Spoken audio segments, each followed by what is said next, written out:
What's going on, people? So GL 350 Blue Tech 2014. Is it 350? Yeah, Blue Tech.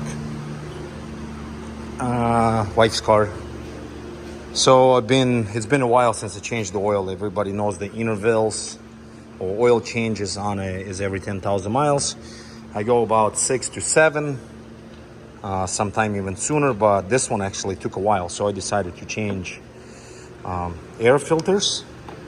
And there's a pipe running this way, and where's the pipe?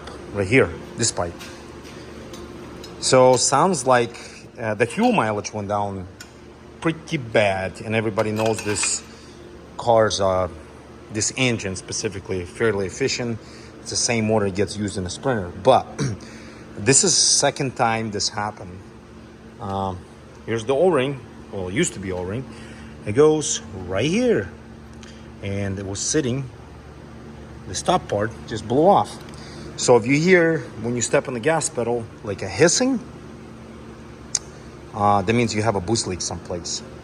Because the noise from intake is a little bit different. I tried to record a few times, like under load, you can hear the hissing. So I'm like, it has a air leak, boost leak.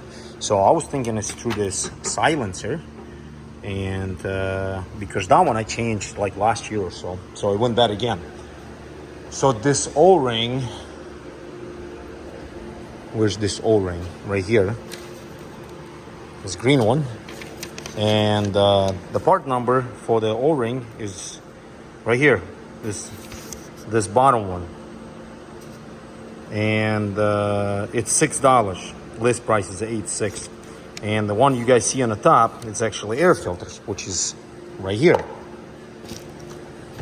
It's actually genuine air filter.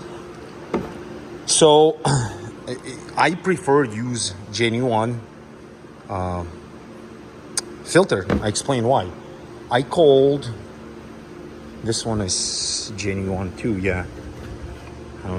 Micro Air, because they are actually cheaper than aftermarket. And obviously the genuine, you don't question if they worse or better, but prices on those, the OEM one is $114, and I called O'Reilly's and they wanted it like $219 or $209 in some sense, which I thought was ridiculous. So the point of the video, if you're doing oil change or air filters, you got to take the stop pipe off. You might as well unbolt the silencer. It holds on by 2 bolts. Take this pipe off and just change this O-ring, because this is very common for them for some reason go to break.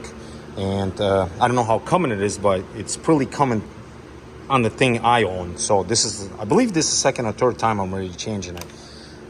We own this vehicle for since 2015. No, not 15. It wasn't like 2018. I'm sorry, 18 or 19, and I changed a few times. Regarding oil, some people are gonna ask, what kind of oil do you use? I don't buy mobile oil. They recommend. They're actually a big fan of Rutella, and this one is a full synthetic.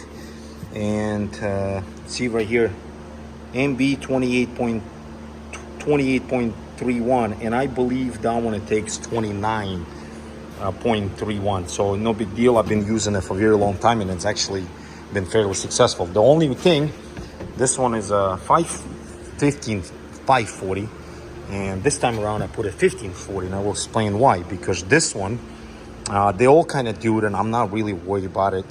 It has a timing chain slap, so in the morning when you start it will rattle on a timing chain. So I put a little bit of thicker oil, and it kind of solves a little bit. At first I was panicking, then I did research on it, and some guys like, oh yeah, you can let it go anytime. I'm like, how often does a chain will let go or jump the tooth or something? He's like, 1 out of 1,000.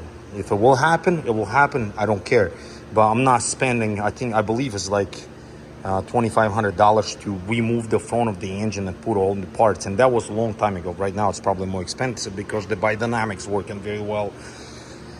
I get mad every time I talk about that. So, O-ring, Rutella oil change T6. Use, like I said, 1540. You can do 540 if your timing chain is not slapping. And I need to change the vacuum pump because you can see it start leaking. I had that apart. We sealed it one time, and it will make clunking noise a little bit. And I gotta replace, take it off and put on a new air filter. I think it's biometrical sensor. So that's all what I got. Thanks for watching.